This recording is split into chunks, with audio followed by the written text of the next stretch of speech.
দেখো যাচ্ছি যেখানে বাড়ি ভাড়া নেওয়া হয়েছে মামার, যেখানে আজকে আর কি কাজ, তো সেখানে এখন যাচ্ছি।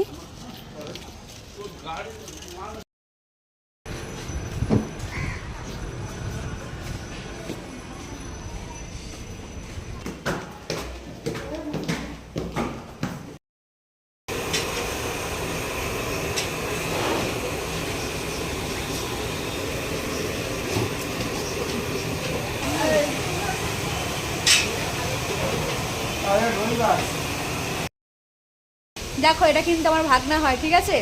ওই যে কালকে যে দিদি মানে ছবি ছেড়েছিলাম, ভিডিও ছেড়েছিলাম, তো এটা ওরই ছেলে। দেখো কত বড় হয়ে গেছে। তোমরা হয়তো অনেকেই চেনো ওর ফেসবুকে। চিনেছো, আমার ফেসবুকে দেখতে হয়েছে, আমার নাম রাহুল মন্ডল, দেখতে হবে। দেখো এদিকে হচ্ছে আমার ভাগনা, দেখো আমাকে ছবি তুলে দিচ্ছে, এই দেখো।